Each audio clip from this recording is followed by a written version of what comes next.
শুরু হয়ে গেল ত্রয়োদশ জাতীয় সংসদ নির্বাচনের ভোট গ্রহণ এবং ঠিক 7:30টায় ভোট গ্রহণ শুরু হয়েছে। খুলনার চুকনগরের দিব্যপল্লী মাধ্যমিক বিদ্যালয় এই কেন্দ্রটিতে আমি এখন আছি এবং এই কেন্দ্রে ঠিক 7:30টায় গেট খুলে দেওয়া হয়েছে এবং 7:30টার সাথে সাথেই ভোট কেন্দ্রে ভোটাররা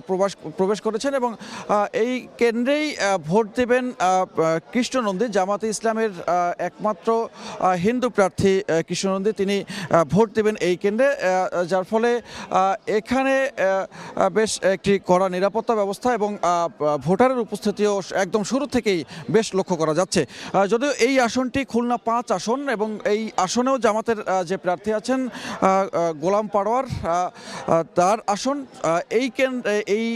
খুলনা 5 আসনে ভোট কেন্দ্রে কৃষ্ণনন্দী, যদিও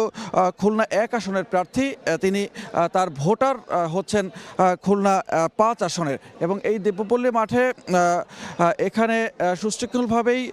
ভোট গ্রহণ শুরু করার জন্য সব রকমের প্রস্তুতি আগে থেকেই নেওয়া হয়েছিল এবং সব কয়টি ভোট কক্ষে এখন যার যার ভোট কক্ষ বাছাই করছেন এবং সেই ভোটাররা ভোট কক্ষ বাছাই করার পাশাপাশি সেই ভোট কক্ষে তার নির্দিষ্ট ভোটটি দেবেন এবং একই সাথে জাতীয় নির্বাচন এবং গণভোট দুটি অনুষ্ঠিত হতে যাচ্ছে এবং জাতীয় নির্বাচন এবং গণভোটের দুইটি আলাদা আলাদা ব্যালট পেপার সেটি বুঝে নিয়ে সেটিকে প্রথমবারের মতো ভোট দেবেন এবং বলতে চাই যে এই খুলনা 1 আসনের যে কৃষ্ণনন্দীর যে ভোটটি তিনি খুলনা 5 আসনে এসে দেবেন, ঠিক একই রকমভাবে খুলনার যে প্রার্থীগুলো আছেন, খুলনার যে প্রার্থীরা আছেন তার মধ্যে 15 জন প্রার্থী আছেন যারা তার নিজ নিজ আসনে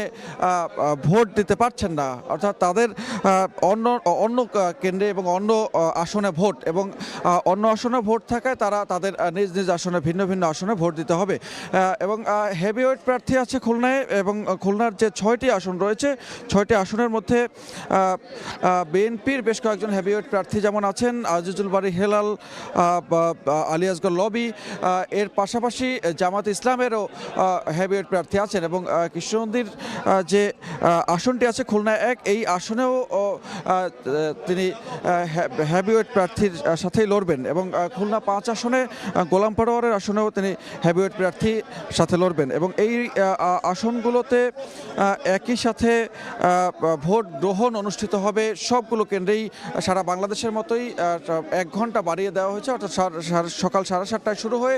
বিকাল 4:30টা নাগাদ এই ভোট গ্রহণ চলবে এবং ভোট গ্রহণের সুশৃঙ্খল পরিবেশ বজায় রাখার জন্য গতকাল আমি এই খুলনায় এসেছি এবং গতকাল থেকেই দেখেছি যে খুলনার যে 6টি আসন আছে সব কয়টি আসনেই বেশ তৎপর, আইন শৃঙ্খলা রক্ষা বাহিনী বেশ তৎপর এবং সেই তৎপরতা লক্ষ্য করা গেছে, পুরো রাতভর সেই তৎপরতা লক্ষ্য করা গেছে এবং আমরা দেখেছি যে 2-1টি জায়গায় বিচ্ছিন্ন ঘটনা, এক ধরনের উত্তেজনা তৈরি করার চেষ্টা হয়েছে, বিশেষ করে জামায়াতে ইসলামী এবং বিএনপির যে সমর্থক আছেন সেই সমর্থকদের মধ্যে